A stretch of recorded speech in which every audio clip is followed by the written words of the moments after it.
Hello, Sam. Hi, Kevin. How are you? I'm great. Everybody, this is the empowerment series where I'm going live every day, usually with somebody to share their very qualified and empowering perspective. And I was recently introduced to Sam Tran, who's a brilliant human who does what is it technical what is it your credentials lay down the uh, CLS and the MT. Yeah. Yeah, I'm trained as a medical technologist. I worked as a clinical laboratory scientist in pharmaceutical research. I started my career at the University of Washington and worked at Harborview Medical Center, which is our Trauma One Center. And I ran all the blood samples in chemistry and hematology and things like that. So you're looking at the biochemistry, you're looking at the lab work of Yes, all of that, yes, and you're very knowledgeable about human physiology and lab markers. yes, yes. Yeah, And and then after good. that, I left the hospital scene after a number of years of kind of like seeing that revolving door that is our healthcare system. I wanted to be a part of something bigger, hopefully finding the cure for cancer or diabetes or something. And then I went into pharmaceutical research. I ended up working at a company called Amgen, AMGEN. It's a pretty big pharmaceutical company, and we made cancer support therapies that stimulated red blood cells and white blood cells after your chemo. So that was my work, and I worked in toxicology. I looked at the toxicity and the side effect profile for all the compounds we were making up. So a drug would come to you, and you'd look at the side effects of that, and by actually looking at the numbers and what is actually happening physiologically in the body. Yes, yeah. I would look at the blood. I would look at the red blood cells, white blood cells, and see what changes to those population the drug was having on the body, and also look at different enzymes, different proteins in your blood chemistry to see what organ systems were affected by the drugs. Okay, all right. So you were working for the pharmaceutical companies, Mhm. doing lab work, technician in in medical technology, Yes. and at at one point something happened. Could you tell us about that? Yeah, so at 38, I had a midlife crisis or something. I was just not fulfilled by my work. I hated Mondays and I loved Fridays just like everyone else. And I found that to be odd, especially when you're working in, a aspiring career, right? Cancer research is one of those careers that is supposed to give you a lot of hope and satisfaction. So I became a little disenfranchised with my work, and I started doing different things. One of those things I did was to become a ski instructor. I started skateboarding again with my kids, and then I was longboarding for them one day. Went down a big hill, and I fell and hit my head and went into a coma. And so I wasn't in a coma very long, just the better part of a whole day. Um, but it was enough for me to have an out of body experience and to see the afterlife and experience things that quite frankly changed my paradigm, changed my belief system after I came out. When I came out of that coma, I had vertigo, severe vertigo, and so every time I would turn my head, the world would spin. And then I did research on, for natural cures for vertigo because the doctor just wanted to put me on anti-nausea pills for like 6 months or a year or whatever, indefinitely, because there's no cure for vertigo. So I found a natural cure for vertigo, and within a few days, my vertigo was gone, and I haven't had vertigo since. And then I started to question, like, wow, what's going on here? What's how come I could solve this when the medical establishment, the medical knowledge could not solve this? And so that's what led me to dive and change my career, change my I left my career after 23 years, and then I decided to retire and then work, start up a business helping people stay healthy. Yeah. Oh, there's no It has to happen at least once in every interview. So as you know, I can absolutely relate to that experience, having a health issue, condition, injury, brain injury specifically, alter the course of my entire life Hmm. and bring about entirely new perspectives Yes. on things. And let's bring things back to what's happening right now with Yeah. COVID-19 and with the fear and hysteria surrounding it. And first of all, Mhm. how I know many people have been like showing diagrams about the R naught and how the R naught is the contagious factor. Now the R naught of COVID-19 is more contagious than many other pathogens, and and that R naught means that it will exponentially spread more. But at one point, at a point when our bodies are exposed to a novel pathogen, could you explain what happens when a healthy host is exposed to a novel pathogen like COVID-19? Yeah. So when you have a healthy immune system, your immune system is actually has a lot of viruses already. Your immune system has a lot of bacteria already. And so when your body sees a new pathogen, it's going to at first recognize not recognize it outright. It's going to say, "Wow, this is new. This is foreign. I've never seen this before," and it's going to throw a fever, Mhm. right? To raise a fever to kill off this new pathogen.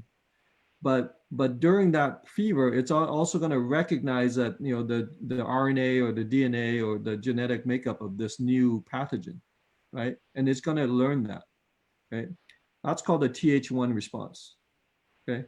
And so later on, when you have a secondary exposure, right, your body will already know that, oh, this I've seen this before, and it's going to mount a more effective response, a more like antibody-based response or some other response, right? And so that's what normally happens in a healthy immune system, So right? what you're describing is innate immune system. When a pathogen comes and we haven't seen it before, the innate immune system comes online and fights it the way it fights it, right? Yeah, And yeah, then after a while, our body understands it and it becomes part of the adaptive immune system. And this yes, is what vaccines vaccines basically stimulate and initiate. yes, But do yes. we need vaccines in order to become immune of a pathogen? No, vaccines are actually relatively new. If you go back, maybe 100 years, you know, maybe 150 years or so. But historically, in the evolution of man, in the evolution of nature and the ecosystem, we're constantly vaccinated by exposure, right? So over time, living in the environment, we are exposed to all sorts of pathogens and viruses and bacteria and things that we have to recognize. That's what being a human being is, right? You have to survive on this planet. Yeah, yeah. And if a baby isn't exposed to pathogens, what happens? It's not gonna survive. So we've seen many cases of uh, people that are have no exposure to pathogens or very low exposure. Let's say they're kept at home, they're not put into daycare or something like that, right? So you don't have as many exposures to pathogens. So later, when those kids grow up, they're actually quite sick. And there's a lot of studies out there where people that grow up on farms or have pets at home, they actually have stronger immune systems than the folks that don't grow up on farms. Hmm. You know, just having some dirt and some germs on your body and in your system, right, to just recognize. And there's a lot more studies coming out about that when we're being born, we go through that birth canal, right? When we go through the birth canal, we're picking up all these bacteria and germs, and that's how we learn, you know. So bringing this back to COVID-19, there's a lot of diagrams that are like, this is exponential. Do you understand what exponential means? It increases and increases and increases. But then the other side of that is how our immunity comes in, and then it comes back down, you know? And when we look at China, what happened with China? Yep, there were lots of cases and deaths that happened. And then it went back down. Yeah. And I think it's so important for people to recognize that because it's scary when we think that the only thing that's going to save us is a vaccine. Mhm. And as you just said, that is certainly not the case. Yeah. We are the vaccine. Yeah. This is an extremely important point for everybody to realize. We are the vaccine. And what's happening right now is that I'm seeing a lot of scared, a lot of fear. Mhm. And let's talk about fear a little bit. And Yeah. what happens when people are scared? What does that allow them to be vulnerable to? Yeah. So actually, when you're in a state of fear, it's usually fight or flight, right? There's the cognitive ability, the cognition, the calculation, the deep thought is not there anymore. And you basically, it's a when you state of fear, you're in a survival mode, right? This is why people that are in panic and fear, they do irrational things. They hoard things like toilet paper. You know, it just doesn't make sense, right? Because it's in a fight or flight situation, right? And so fear has been a very, very effective tool used by the powerful on the weak for thousands of years. And you know, I'm a big fan of history. I study history because I don't want to repeat it. But it's been used, and I think there's so much fear here. But getting back to COVID-19, right? You said the amount of contagion, how contagious this this this virus is, right? And I think the coronavirus, COVID-19, is real. And COVID-19 meaning, do you know what the meaning behind COVID-19 is? 19 is the year. The year, the mutation for that year. So next year there will be COVID-20. Right. Well, actually this year, right? It will be COVID-20. And then after the year next, it will be COVID-21. Mm-hmm. These things mutate all the time, just like the flu virus mutates all the time. We mutate all the time. We adapt and we change, right? But what's happening is there's so much fear over this. And it's going to cause a lot of people to be in that fight or flight mode. And basically, your immune system is depressed, suppressed, right? Because now you're in a fight or flight. All the energy goes to fight or flight. Right. It goes away from your organs Yes, and goes to your limbs, and yes, it's we don't need to worry about digesting our yeah, breakfast when we're running away from a bear. exactly, exactly, right. And so that's going to obviously take down your immune system, which will make you more susceptible to the infection, Mhm.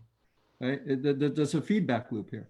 And so what I help people do is I help them understand, you know, and get back into that thinking brain, that cognitive, that critical thinking brain. That can you decipher this? Can you understand what's going on so you don't live in fear? Because living in fear is going to have you go into adrenal fatigue, right? It's gonna wear you out.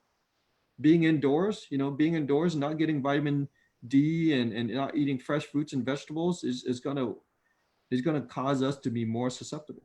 Mhm. You know. And so with I want to bring this point to the spotlight as well. Is that, look, our we get exposed to a pathogen, and we are able to adapt to that. We are able to create antibodies to that pathogen, so that our adaptive immune system can then handle it. Yes. And as you said, it mutates every year. Yes. So even with vaccines, they need to make a new vaccine for each one, you know? Yeah. So what doesn't adapt very well, at least historically, and I love that you study history, is when fear happens, we tend to give up control, to give up our rights, to give up different freedoms. Yeah. And while those return, some of those return, we don't go back to the way it was. Exactly. And that's what's really important to understand in this situation, is that, yeah, the virus is real, but it's not as detrimental. Our health will restore. Our immunity will take care of this and bring it back down. But our freedoms, they're much harder to get back. Yeah. True. True. Exactly. And so over time, you have a concentration of power. You have a concentration of wealth. You know, things concentrate, things go a certain direction, right? And so you know, if you took someone from 5 years ago, right, and you put them in a time machine and you put them into you know, April 11th, 2020, they're going to wonder, is like, wow, is this the same planet? Because everyone is acting weird all of a sudden. And that was only from 5 years ago, right? So we're put into these states, and these, you know, we're being programmed pretty much. And I'm here to tell people that it's not, you know, so it's okay if I share my website, not my website, some screen with you guys, Kevin. Absolutely. Okay, let me Yeah. share a screen here. Um, so this is, let me pull up this page here. Oh, is it coming up there? Yep. Yep. Okay, so worldometers, right? And so where'd it go there? Okay, so this do you see the graph there, the bar graph there? Oh, it's loading still. It's a little slow. Let me know when it I comes up. think a lot of people are online right now. Oh, okay, okay. So let me see if I can get this to load here. Okay, do you guys see that now? Yeah. Okay. So this was 3 years ago, right? This is data from 3 years ago. So what's the number one cause of death in the world? Cardiovascular disease. Cardiovascular disease. So what's the total death in 2017 there? I'm going to do some math for you guys, okay? Let's see, million. There it is. 17.79 million. 17.79 million divided by 12 months. Right. Okay. Okay, so that is 1.48. So 1.5 million people per month. Right. Okay. So we've had this COVID-19 now for about since mid or late December, supposedly. True. Right. So you've had the month of January, you've had the month of February, and the month of March, and we're starting we're halfway through April now, right? So that would mean that 4.5 million people died of heart disease. Exactly. Yeah. 4.5 million in 3 months. Okay, but there's no panic. Okay, and so what do we have? I think we have like 110,000 from world global, right? These are global numbers from COVID-19. So 110,000 so far globally versus 4.5 million actual deaths, because it's not the cases that we fear, it's the dying from catching it that we fear. Right. You know. And so that's why I help people understand. It's like, let's put this in perspective. Look at cancer. All of a sudden, cancer is not a problem anymore. It's COVID-19. Right? Respiratory diseases. Right? Number three, a COVID-19 would fit as into a respiratory disease, right? Actually, number four, lower respiratory infection, right? That's probably COVID-19. You know what respiratory disease is? The flu. Dementia. Oh my goodness. Like if you go, let's say if you go and you look down at halfway down there, you see suicide. Mm-hmm. Yeah. Almost 800,000 people per year, every single year, okay? Not just a one time thing, every single year commit suicide. Yes. That's a pandemic, right? But for some reason, and I know the reason, and I want people to arrive at that reason. For some reason, we've been conditioned to fear cases of COVID-19. The case numbers look huge. I think it's over 1.1 or 1.2 million cases now, right?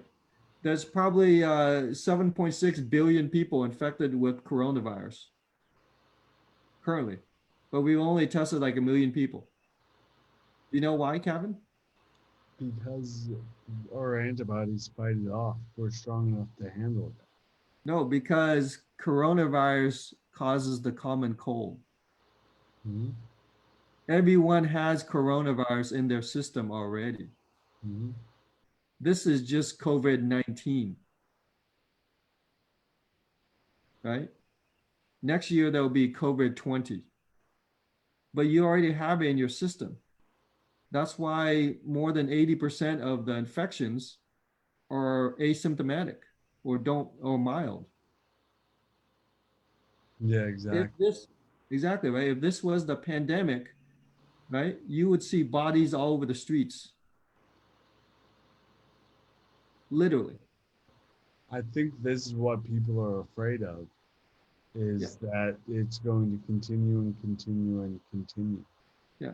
Well, let me pull something up here. See if I can see if And my computer is running slow today for some reason. yeah, So I'm gonna and we pull. just talked about how that's not the case. Our body will be able to handle it. Yeah. So here's some actual numbers, and so I look at actual numbers because fear isn't rational. So fear, when you have fear, you don't look at numbers. You look at, oh my goodness, my cousin died, and all of a sudden you think all the cousins in the world just died because your cousin died, Hmm. right? Just because so these are actual numbers, right? Based on April 11th, 2020. Okay. So I'm gonna go and look at something. Okay. So this is from the CDC, the WHO. Okay. So if you look at these numbers, I don't know why. Okay, let me scroll down here.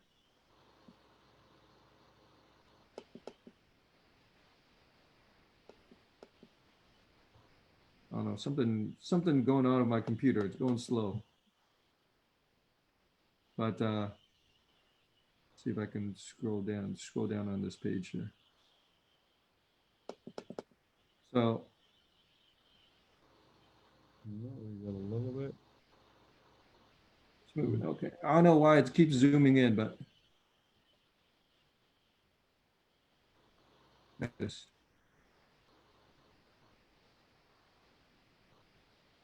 Can you see that?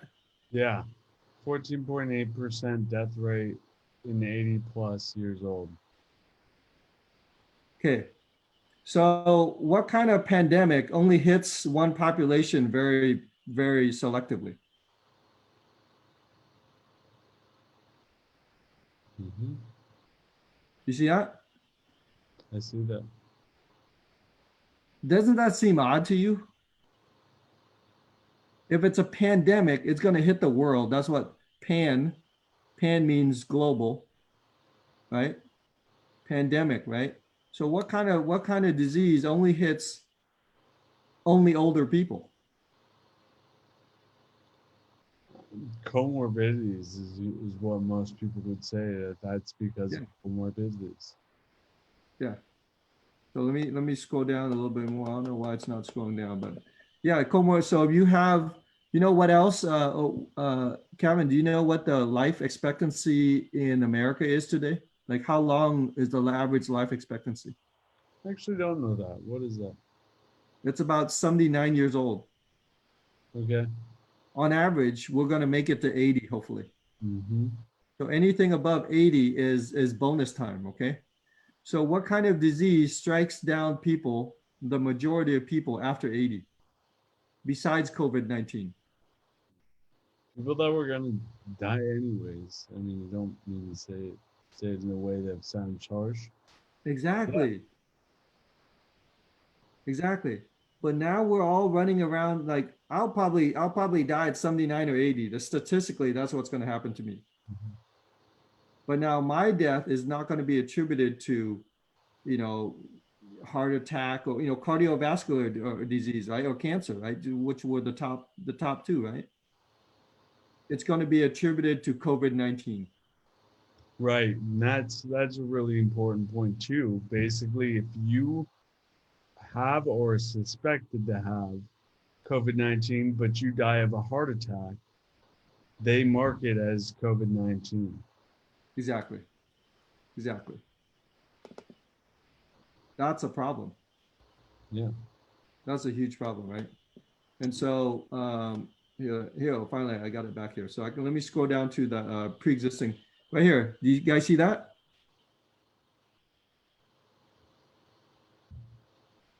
Cardiovascular disease and diabetes. Don't these two match up, Kevin? There we Right? go. Yeah. Yeah. Now I can't get to Zoom. I don't know, but let me stop the share there. But this is what I think that this is what we need to understand as a society. Um, I believe the coronavirus is real, but there's something that doesn't add up here. There's a lot of things that just don't add up. And me as a healthcare person, as a I don't know a medical forensics type person, a history buff, I've seen this movie before. There's a sense of deja vu here. There's a Yeah. sense that wow, this is odd. This doesn't add up. I've never seen this before. Yeah, And it's clear no matter what you think's going on or what, the bottom line is this does not add up. And yeah, what's being told to us on news outlets and whatnot, it doesn't add up. And I think it's so important in a situation like this for us to really question everything that's being said to us. Like question what we see in the news, what we hear in an article, what we see anywhere. Question and understanding like where it's coming from, what its purpose is, and most importantly, what happens to our freedoms surrounding it. mm, very true. I can see I can foresee in the future that you're going to have some vaccination card. You're going to have some kind of well, you're going to be required to have this card that identifies you as vaccinated, right? Well, let's hope not. I'm not going to prepay that Yeah. because that would be I hope terrible. not. I hope But not. what's happening is things are becoming normal. We were talking about this earlier. Yeah. That there's a normalization happened, and I was talking to Dr. Gary Forsman Mm, yesterday, who brought up, uh, he's an MD and he was bringing up medical school and training after medical school, and how there's a normalization of being dishonest because there's no way you can do what they're telling you. You have to say, I did. yeah. And what we're seeing is normalization of behaviors that never would have been. You said even 5 years ago, even like 2 months ago. If we look Exactly. at things 2 months ago and then we look at today, we're like, whoa, what happened? Yeah. And then you look at this virus, and this virus is, I mean, it's it's real. It's a big deal, but we're making it a huge deal, Mhm. massive deal. Yeah. Exactly. So what we want to do is we want to help people. I spend my time. I don't give people the answer. I have them look at the data, look at the facts in front of you, right? Try to suspend your belief, because most people they don't have the time to, or the the the free time to sit and think about things, because they're reacting. We're all working for the dollar. We're all working from paycheck to paycheck. Now that paycheck is gone, so your hair's on fire. You don't have time for theories, and you don't have time for like stuff. It's panic. It's like hit the red alert button right now, right? And because in that state, then a bailout check is going to sound like, yeah, this is progress, but it's actually not progress. And that bailout check was written to large banks. That bailout check was not written to you and me. It was written Yeah, to huge banks, and then the banks. It's not giving to the poor. It's giving to the rich to lend to the poor. yeah, Yeah. yeah. And so it just, there's obviously, there's a trajectory of things. Things are going a certain way, and if you could extrapolate where that's going to end up, you could do these models just like they do these COVID-19 infection or death models, right? They do modeling. Well, you can also model in your own mind, right? Where is this going? What's the trajectory? The trajectory is more power and control somewhere, Mhm. concentration of power and control and wealth somewhere. We're already listening to billionaires. Pretty soon there will be a trillionaire. There will be a first person that is a trillionaire on this planet. Yeah. And we'll all sit there and go, wow, great job, great job. Meanwhile, we're working paycheck to paycheck.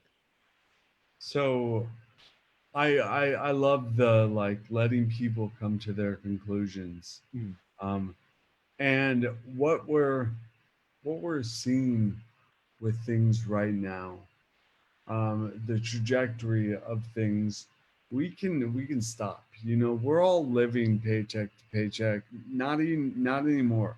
This is a time for us to go inward and to look at what's happening around us and to inspect, and you teach critical thinking. Mm-hmm. That's the main thing you do. And Yeah. when we're in this fight or flight, this fear based, this sympathetic drive place, we're not thinking critically. No. That comes offline. And I have witnessed people who I know that things are devastated right now in many ways for a lot of people. Mm-hmm. And I want you to know I'm not minimizing anybody's situation, because every situation is, as you said, this is a big deal. Yeah. But the virus is not what's destroying people's lives. Mm-hmm. True. Because I mean, you can look at the numbers. There's other things that are more deadly than this, and so obviously the virus can lay claim to what it does virally, but the virus cannot lay claim to economic things, right? Mm-hmm. The virus cannot lay claim to you having to stand 6 feet from your, at the grocery store, right? And so what's going on here? What's just more conditioning, more. I could foresee in the future that we're going to have less freedoms for sure. So I'm not gonna prevent that either. I'm gonna look at us actually standing up and empowering Yeah. ourselves and Yeah. recognizing that we are the power, we are the vaccine, we are control of our health. True. And I see what you're talking about. Like all these small businesses are going down, and anything that's quote non-essential is going down in a lot of ways. Mhm. And we're having, and as you said, the concentration of money and power is becoming more concentrated. Yeah. It's becoming more of a monopoly. Mhm. So we've talked about like shop local, support your local businesses. Mhm. And now your local businesses aren't Yeah. open. You go to Walmart or you go to Target or things of that sort. Yeah. And go ahead. Yeah. There's this there's a couple of illusions going on right now. There's an illusion of choice. Right? Illusion of choice is that um, you're given a choice between shopping here and shopping there, right? But no longer is that the case. You cannot go and support your neighbor anymore because their little coffee shop is shut down. But Starbucks has a drive-through and they're still operational, right? So then just by the fact of our spending money there, we're going to make that corporation bigger, right? And so the little corner fruit stand, the little corner fruit stand that buys from local farmers, that buys from it's like the farmers market every Saturday in your city. That's essentially shut down, right? But the Safeway and the Fred Meyer, they're open. So just by that default, you're concentrating wealth, and there's no more choice, right? And so this is the game that's when it's not even a game. This is the fact that's happening right in front of our eyes, Yeah. right? And so, but I want people to recognize, to wake up, right? Because nothing's going to happen unless someone gets fed up, right? That's And I'm doing my thing, but if people are just, if this is situation normal, this is the new thing, then they're just gonna be living their life, and they won't know that they're not free until they come to that point where someone says, you need to apply for this, you need to do this. If you don't do this, your kids can't go to school. And you're like, wow. And that's going to happen. So but that thinking, and so what so Kevin, what I noticed now here is there's a we actually have one brain, but we have three minds. Okay. The first mind that we have is a crocodile brain. It's a Neanderthal brain. It's the fight or flight. It's the survival brain. Okay. And so that was thousands of years ago, right? And then we as a human species became more social. We collaborated. So we developed this social brain, right? And we're able to, like me and you, we're collaborating on this, right? We're able to work together for a so betterment of mankind. And so that allowed us to form a society with rules and start farming and things like that, just to take care of the society, right? And the third level of brain is our engineering brain, our intellect, our cognitive thinking, our deduction, our reasoning, right? Morality, those type of things, right? So these are higher level thinking. But when you are in a state of fear, which brain do you use? The right. first level, Yeah. the first level. And that's where we are. And so I'm trying to get people to get past the social brain. And so if me going for the park to the park with my family that I live with, I have dinner with my family every night. I'm within 3 feet in my own house, right? We're all breathing the same air. And we go to a park and someone asks me to put on a mask because I'm not, because I'm within 3 feet of my own family that I'm with for 23 hours of the day, right? Then they're operating out of that first brain, right? And they're guilting me in the second brain. Well, you don't care for society, Sam. You need to, why aren't you wearing a mask? So now there's a quote unquote moral component, right? Either you belong to the tribe, Sam, or you don't, right? There's a moral component, right? And what I'm telling people is that that's going to be more and more of an issue because morality is going to enter in here. But my question is, how can you have morality when everyone's operating in fear? Because morality is the third brain, right? And it doesn't, that's why it doesn't add up. Um, if people ask me, why am I not wearing a mask? Because I already have coronavirus. Everyone does. Mm-hmm. That's why it's asymptomatic. That's why it's mild. That's why it's just like the flu without the fever. Right, Kevin? Right. So if you don't have a fever, what does that tell you about what does that tell you about your immune system and how you recognize this if you don't have a fever, Kevin? You already have it. That's why you don't have a fever. Mm-hmm. You already have Interesting, it, right? and you've developed the immunity to it. That's why you're asymptomatic. That's why Exactly. you have a mild flu like symptom. Interesting, right? Yeah, yeah. It's it's so funny. We're terrified of something that we already have, and it's not even it that we're terrified about. It's the hysteria surrounding it. So I wanted to ask you, Mm-hmm. the name of the title of this conversation is Tactical Tools for the New World. Mm-hmm. So let's get tactical. What are some things people can do right now to improve their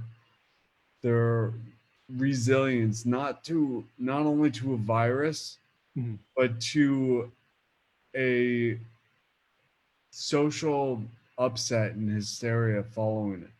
Okay.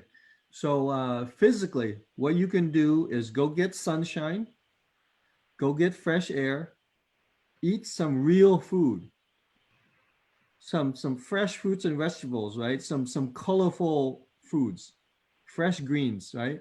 I wrote a whole book on that. Exactly. Real foods. Okay. Drink a lot of water without all the fluoride and chemicals in water, right? And get as much antioxidants as you can. Build your fortress. That is your immune system. Feed your immune system. Yeah. Don't feed your immune system Tylenol. It's not going to help. Yep. Yep. Right? Feed your immune system with things that we're used to taking, Yeah, that you're meaning we've been designed to take. taking them for thousands of years, Yes. and Tylenol is not one of them. Yeah, exactly. So that's what physically what you can do.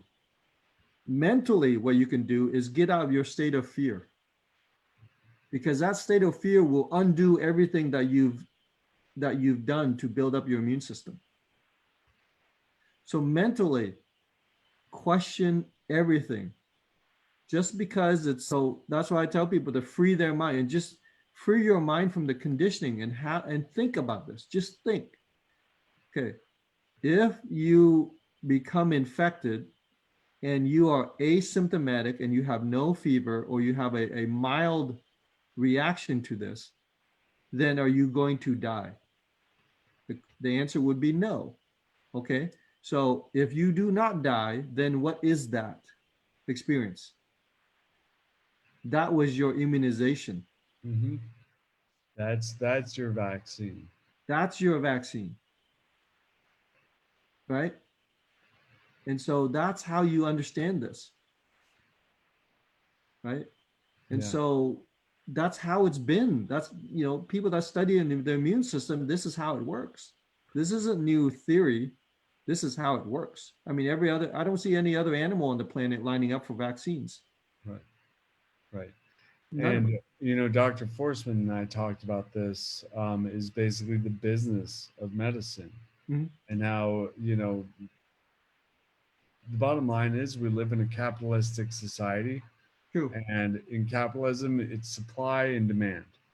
And supply is a treatment, whatever that treatment might be, a surgery, a pharmaceutical, a vaccine. That's supply. Demand is conditions or requirements for that. And if Mhm. we can bring supply and demand together, that's where an exchange happens. Mhm. And this is something to really just have in your head, is that medicine isn't the answer. We're like, no, do you know what rank we are on healthcare outcomes in the world? Not very high. It's like 36, something like that. We're Mhm. 36. There are 35 countries doing it way better than us. Mhm. Then you look at the cost, the economics of that. Like, how much do we spend on in the world, right? Well, like, We're what rank are number we one. We're number one if you order it by cost. spending? Actually, you know what? Why don't I just show people this? Yeah. Here, I'm gonna share my screen. Um, share screen. Oh, here we go. Okay,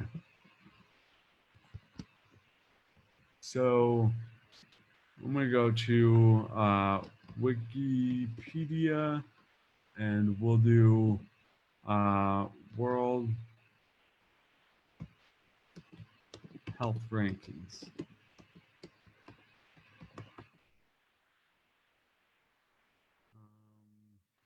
List of countries by quality of healthcare. Yeah. Here we go. Y'all can pull this up. Yep.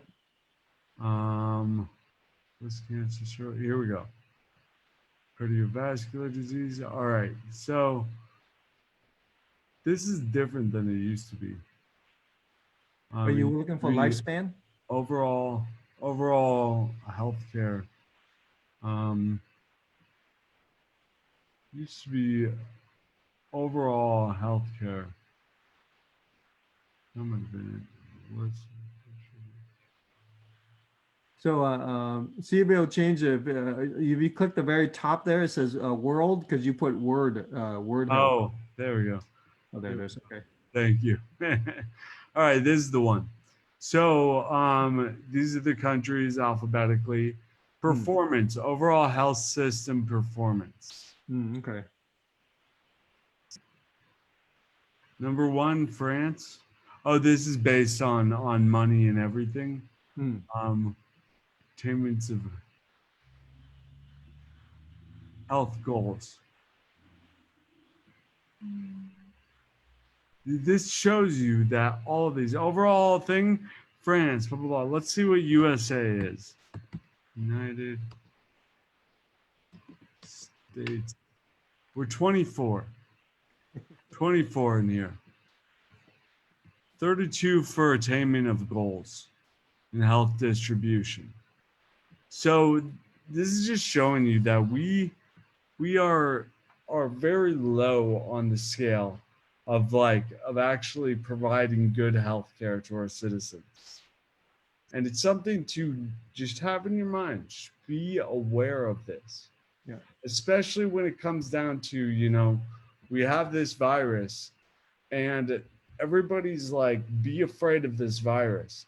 And we've already talked about it. This virus is not what's scary right now. So let's talk about what is scary and tactical tools we can do to help ourselves. So we talked about physical things we can do. We talked about some mental things we can do. Is there anything else? Spirit. maybe spiritual, All right? right. Okay, so this I have a sense of peace about this because you and I have already experienced a coma and experienced the afterlife. When I was in that afterlife, I was in a everyone says white tunnel of light, but I didn't go through a white tunnel of light. I went through a kaleidoscope of light. It was literally flying through a kaleidoscope, and I pop out into this white space. This white space, there was absolutely nothing there. No trees, no pearly gates, no angels with harps and stuff like that. There was nothing there. And so, but I felt I went like this with my hands, and I didn't have hands. I had awareness, but I had no body, which is very. I was like, where the heck am I? Because I'm here, but there's no me. So I realized that I was spirit. I was an entity. I was an energy. I was a vibration. But that place was such a warm place. That place was, it felt like returning home after being gone 1,000 years. That's what it was like. And everyone was at the airport waiting for you. That's what it was like. Yes. And I didn't see any faces, but I felt their presence. And everyone there was a relative of mine. Everyone there was my brother or my sister, my mother or my dad, my son or my daughter. Everyone there was related to me. And all there was just love and acceptance and love. There was nothing else. There was no jealousy. There was like, oh, I haven't seen you in a while. Where have you been? There's none of those. There's no other feeling except love and acceptance. That's all I felt. And then, being there, I was there for most of a day, but then it felt like being there for like 10 minutes. And then next thing I know, I'm back in my body and I hear the heart monitor beeping away. I'm like, wow, what just happened? Where was I? How long was I out? Right. And so now all I do is I help people understand that we are spiritual beings. We are energy beings. We are whatever it is. After this life, we're that being. Right. But this human body that I'm in, that's temporary. Exactly. And so when my dad passed away in August of last year, I didn't cry at his funeral. I love my dad. And the strange thing was the monk, this lady monk, she asked me, of all these ceremonies I've gone to, Sam, and all these families I've met over the years, you're the first son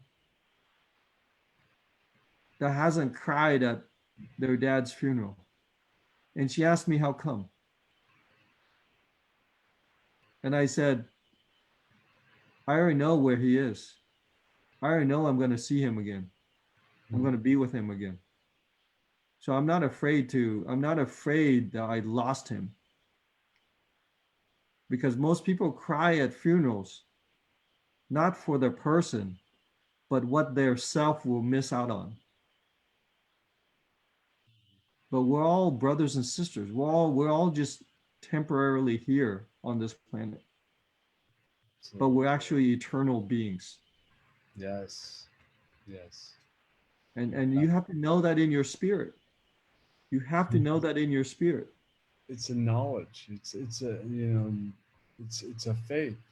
It's knowledge. It's just knowing this. Yeah. Complete confidence beyond it, beyond anything. And when you have that space, the same thing happened with me.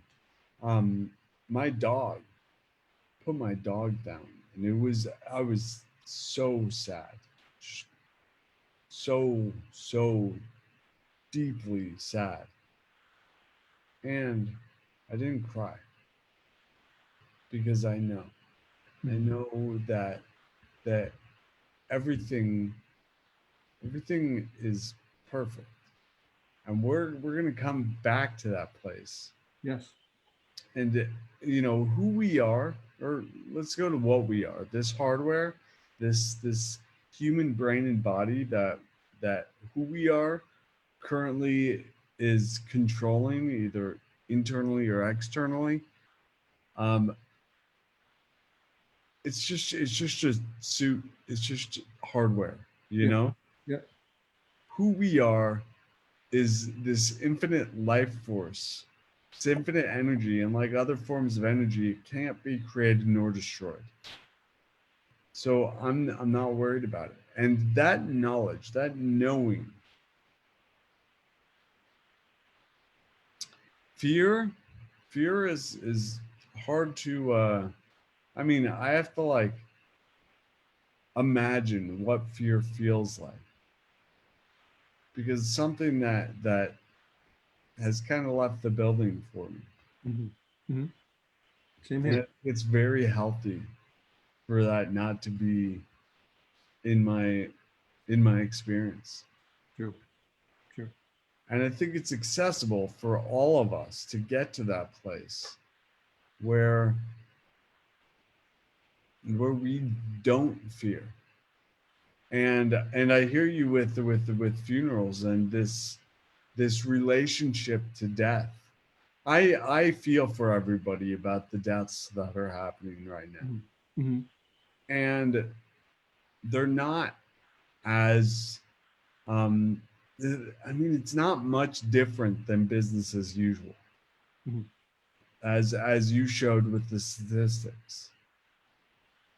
But like we talked about, it's when we let go of our freedoms, our liberties, our abilities. That's when hanging out in this hardware in this spacesuit, it gets less cool. You know, the Yeah. more freedoms we have, the better it is being in these spacesuits. Yeah. Yeah. So let's keep that going on and not be in fear because, as you said, fear is when we give up control. Yeah. True. And it just, it's a, like for a lot of us that have gone through some kind of crisis or tragedy like this, we have shifted our paradigm. We have shifted our understanding what is foundational for us, right? Foundational for most people is I got to make money to pay the bills. Okay. So our foundation is now I am this person, right? I'm a human being. I'm a spirit. Like I'm a bag of bones and blood and cells, right? But I'm more than just that. I'm also a spirit. I'm not just here to make money and pay rent, right? But I have compassion. I understand that make money and pay rent. I have to understand that survival component, right? But once you change your paradigm and you're understanding that you are, we're value, you have value as a spirit, as a person, you have value. The value doesn't stop at your job title, right? You're valuable as a being. You're not valuable just because you're a medical doctor. You're not valuable just because you're a nurse or you're an engineer. You have value. That's just what your vocation is. And people need to realize that, right? And it's just our society is so structured that we put value into certain people and other people, that we don't put value in. What is that? Is that a caste system? Is that a hierarchy? And if it's a hierarchy, what kind of structure are we in? Mhm. Very So interesting. so yeah, with what we're talking about, I love this. Let's create some more tools, Hmm. people. Um, and I think some tactical tools of things we can do. There's this realization, but coming to that realization, um, there's Do you have some tools people can use to come to that realization? Awareness. Awareness is a fantastic tool, right? There is physical awareness, there is intellectual awareness, but there's also spiritual awareness, right? So let's say if I put a sharp knife out on the table and I tell my children, "Hey, be very careful. This knife is sharp." Right? So when you cut your apple or you make dinner, you need to be very careful of this thing. But if they're not, if they don't fully accept that this knife is a little bit sharper than other knives, then they could possibly get cut, right? And so that awareness can either come very simply or it can come through a crisis. It can come through an accident. And so nature, life is always teaching us. And so, how do we become aware and pay lower tuition? Because a lot of people have to pay the tuition of crisis, the tuition of medical emergency, the tuition of near-death experience. I mean, we had to pay that tuition. I have the scar on the back of my head. We had to pay that tuition. And I look at that and it's like, why did I have to have a near-death experience to wake up? And this is what's really kind of exciting about this whole situation is because this is a traumatic experience. Mm, And from traumatic experiences comes a need to become aware. You know, pain, the purpose of pain is is not to hurt us, not to punish us. Purpose of pain is to do one thing, to get our attention. mhm, And once it has our attention, then we can move from there. So this is growing from the rubble, you know? We mhm, can go further down or we can wake up. And this is what's really exciting about this time is because it's kind of a great awakening, and yes. specifically an awakening in medicine, but more so, but more than that, awakening in the structure of our world power and economy, and what we can do to take care of ourselves. We're being forced to be with ourselves and with our families and who we hold dear to us. Mhm, And so this is an important time to decide where we go from here, mhm, to envision the future that we want, yeah. and to be careful and be careful of what will come down the pipeline and will be other obstacles that we're going to face as a result of this. True. Very true. You know, because we're constantly consuming, right? We're consuming air, we're consuming water, we're consuming food, we're consuming news, right? We're consuming mindset, we're consuming spirituality, we're consuming all the time. But what I think what people need to know that they are also creators. You're also a creator in your life. You can create the anxiety, you can create the pain, you can create the anger, but you can also create the love. You Mhm. can create the appreciation. You can also create the gratitude. That's So if you could create either one, which one would you want to create more of? especially because they attract more of the same. Yes. So if you come with fear, you're going to be met with fear. Yeah. Right. If you come with appreciation, you're way more likely to be met with appreciation. Yes. We are very much mirrors of each other. Yeah. You know, so I struggle. I struggle a lot too because A lot of us, when we quote quote wake up, right, Kevin, we see the darkness and we see the light. We see both. We understand the suffering, but we understand that we can also create our joy and love. So oftentimes we're bouncing between these two worlds. We're trying to reach down and help someone, right? Or reach over and help someone to shift out of their fear. But when we reach over there, we also have to live in that fear. We have to relate. We have to be relatable. Hmm. So then we end up bringing that fear into our own existence, just so we can relate, Hmm. right? But then later we drop that fear and we go off into our spirituality, our awareness, and then now we're unrelatable,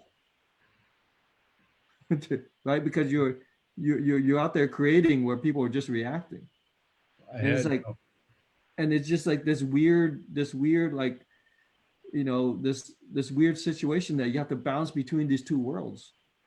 That's so funny. I recently somebody left a comment that said, "I knew you before you were Jesus." I completely hear what you're saying, and like that's it's so important for people to come to that realization, to gain that awareness, Yeah, and to not.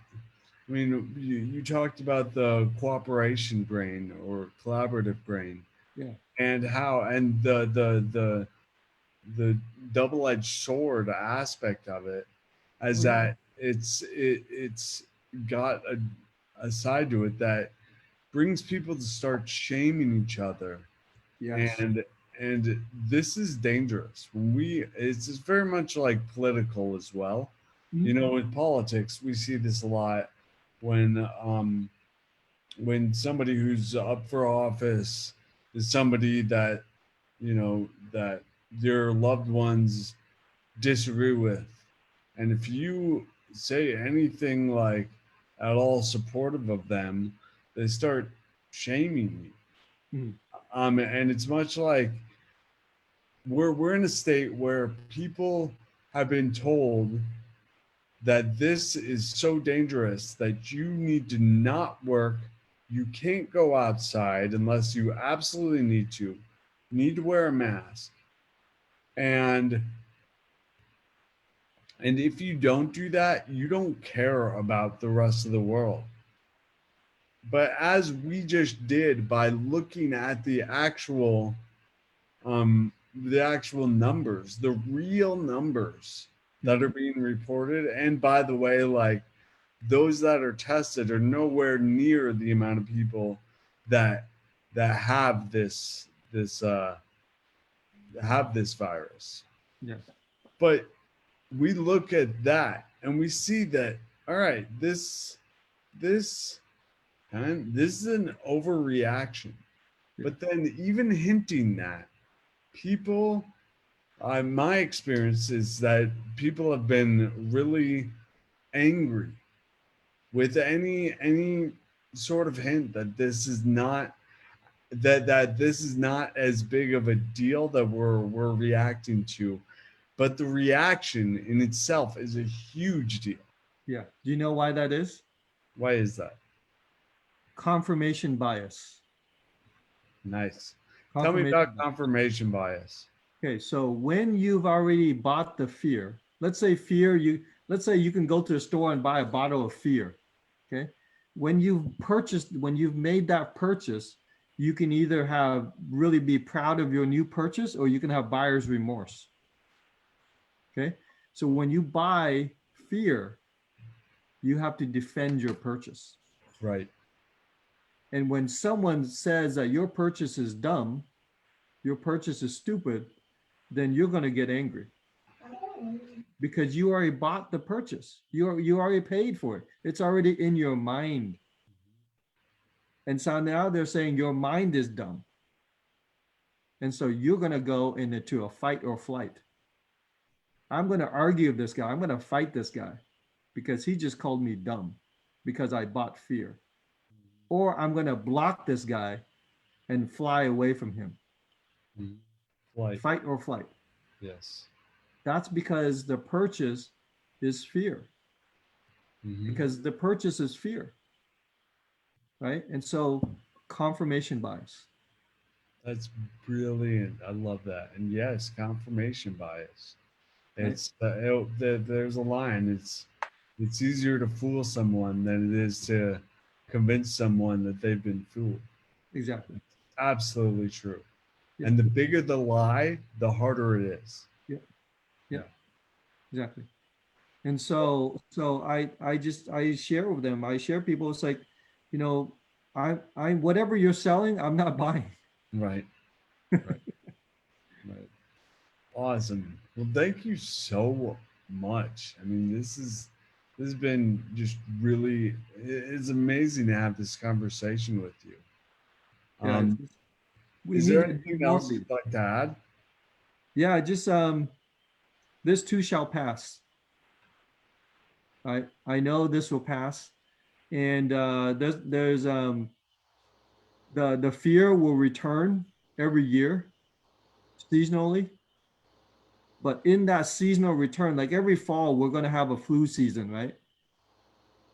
Every fall, we're going to have a flu and coronavirus season now, right? But within that truth is a huge lie, is an absolute massive lie. Because I've survived, I'm 48, I'll be 49 this year. Because I have survived 49 flu seasons, I'm not worried about the 50th flu season, right? And that's why I want people to, there's a season for this, and this season will change. Mhm. Perfect. Where can people learn more about you? Just on Facebook, they can search Sam Tran Tran, and then just put Seattle, and then I should be up there. Cool. But Yeah, and also I tagged you on this post as well. yeah, So yeah.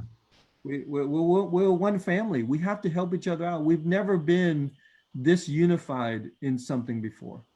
Mhm. It's always been this flag or that flag or those people or these people, or it's either you're with us or you're against us. No, this is a humanity situation, right? Exactly. We have So the whole world and as you said, the concentration of power is becoming more concentrated. yeah, And we become aware of this, that's when we can change things. yeah, So keep your eyes open and and I'm going to continue interviewing someone every day for the foreseeable future and to give you all tactical tools that you can use to empower yourself during this time when there's uncertainty and when there's loss of control.